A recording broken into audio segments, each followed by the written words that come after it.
Assalamualaikum warahmatullahi wabarakatuh. Perkenalkan, nama saya Fitrotinisa, NIM 1401420393. Pada kesempatan kali ini saya akan memaparkan materi mengenai pola pelayanan bimbingan dan konseling. Topik pertama membahas tentang model bimbingan dan konseling. Model bimbingan dan konseling adalah upaya membantu peserta didik dalam rangka mengembangkan diri, baik secara pribadi, sosial, belajar, serta karir. Dalam model bimbingan dan konseling, hal yang tak bisa dipisahkan adalah pelayanan bimbingan dan konseling yang dilakukan secara perorangan, kelompok, serta klasikal. Dalam dunia pendidikan, pelayanan bimbingan dan konseling memberikan bantuan agar peserta didik mengetahui kebutuhan, bakat, minat, dan nilai-nilai, serta membantu peserta didik untuk menemukan belajar efektif sesuai dengan bakat dan kemampuannya. Topik yang kedua membahas tentang pola-pola dasar bimbingan dan konseling. Pola-pola dasar bimbingan dan konseling terdapat 4 pola dasar. Yang pertama, pola generalis. Pola ini berpengaruh terhadap kuantitas usaha belajar siswa, dan seluruh staf pendidik dapat menyumbang pada perkembangan kepribadian masing-masing siswa. Intinya, bimbingan ini dianggap perlu pada saat tertentu saja. Yang kedua, pola spesialis. Pelayanan bimbingan ini harus ditangani oleh ahli-ahli bimbingan yang masing-masing berkemampuan khusus dalam cara pelayanan bimbingan tertentu. Yang ketiga, pola kulikuler. Pola ini dimasukkan ke dalam kurikulum pengajaran dalam bentuk pengajaran khusus dalam rangka suatu kursus bimbingan. Sisi positifnya adalah hubungan langsung terlibat dalam seluk-beluk pengajaran. Sedangkan sisi negatifnya, kemajuan dalam pemahaman diri dan perkembangan kepribadian tidak dapat diukur melalui suatu tes belajar. Yang keempat, pola-pola melalui relasi-relasi manusia dan kesehatan mental. Seseorang akan merasa bahagia dengan menjaga kesehatan mentalnya dan menjaga hubungan baik dengan orang lain. Topik yang ketiga membahas tentang pola bimbingan dan konseling 17. Pola 17 ini adalah program BK atau pemberian bantuan kepada peserta didik melalui 6 bidang bimbingan, 9 layanan, dan 6 layanan pendukung sesuai dengan norma yang berlaku.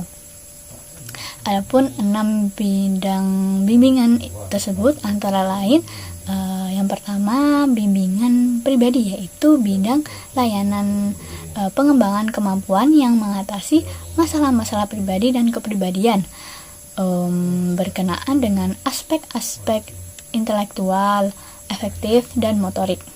Selanjutnya, bimbingan sosial, yaitu bidang layanan pengembangan kemampuan yang mengatasi masalah-masalah sosial dalam kehidupan keluarga, di sekolah maupun masyarakat. Selanjutnya, bimbingan karir, yaitu layanan yang merencanakan dan mempersiapkan masa depan karir peserta didik. Selanjutnya, bimbingan belajar, yaitu layanan untuk mengoptimalkan perkembangan dan mengatasi masalah dalam proses pembelajaran. Selanjutnya, bimbingan keberagamaan, yaitu layanan untuk memilih dan menganut kepercayaan sesuai dengan dirinya. Yang terakhir yaitu bimbingan kekeluargaan, yaitu layanan yang berkenaan dengan masalah keluarga. Selanjutnya adalah 9 layanan bimbingan dan konseling. Yang pertama, layanan orientasi, selanjutnya layanan informasi, layanan penempatan dan penyaluran, layanan bimbingan belajar, layanan konseling perorangan, layanan bimbingan kelompok, layanan konseling kelompok, layanan konsultasi, dan terakhir yaitu layanan meditasi. Adapun 6 layanan pendukung yaitu aplikasi instrumentasi, yaitu berupa pengumpulan data dan keterangan tentang peserta didik dan lingkungan yang lebih luas yang dilakukan baik secara tes maupun non-tes.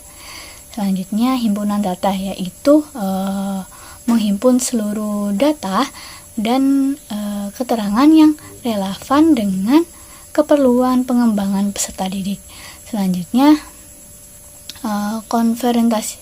konferensi kasus, yaitu kegiatan bimbingan dan konseling untuk membahas permasalahan yang dialami oleh peserta didik dalam suatu forum pertemuan yang dihadiri oleh berbagai pihak yang diharapkan dapat memberikan penyelesaiannya.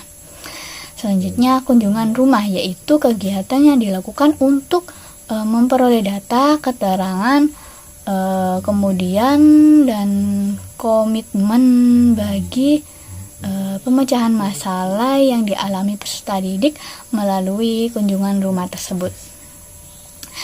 Yang selanjutnya alih tangan kasus, yang diartikan bahwa wali kelas, guru mata pelajaran, staf sekolah ataupun orang tua mengalih tangankan peserta didik kepada konselor sekolah.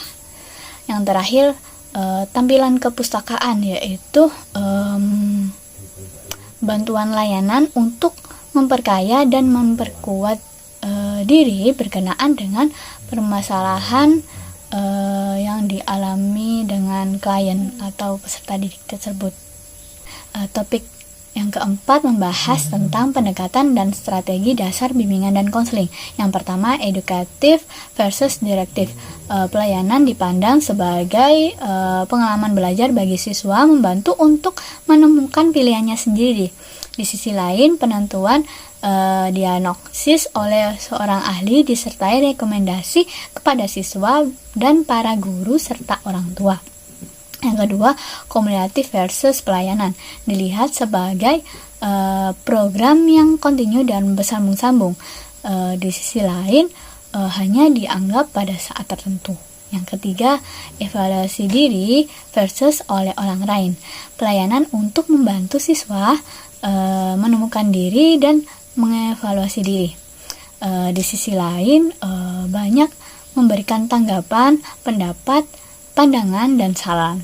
Yang keempat, kebutuhan individu versus kebutuhan lingkungan. Layanan yang menekankan agar kebutuhan siswa terpenuhi. Di sisi lain, difokuskan pada kebutuhan lingkungan masyarakat atau lingkungan sekolah sendiri. Yang kelima, penilaian subjektif versus penilaian objektif. Pelayanan diarahkan ke penghayatan dan penafsiran siswa sendiri terhadap dirinya sendiri serta lingkungan hidupnya. Di sisi lain, menitik beratkan pengumpulan data siswa dari sumber di luar siswa sendiri. Yang keenam, komprehensif versus berfokus pada satu aspek atau satu bidang saja. Pelayanan ini yang semua tantangan dan permasalahan di berbagai bidang kehidupan siswa tercakup di dalam dirinya. Di sisi lain, dipusatkan pada aspek-aspek perkembangan atau bidang permasalahan tertentu. Yang terakhir, koordinatif versus spesialistik, yaitu sejumlah tenaga melakukan kerjasama secara koordinatif dalam memberikan bantuan dan kedudukan sama. Di sisi lain, ditangani secara spesifik berdasarkan keahliannya.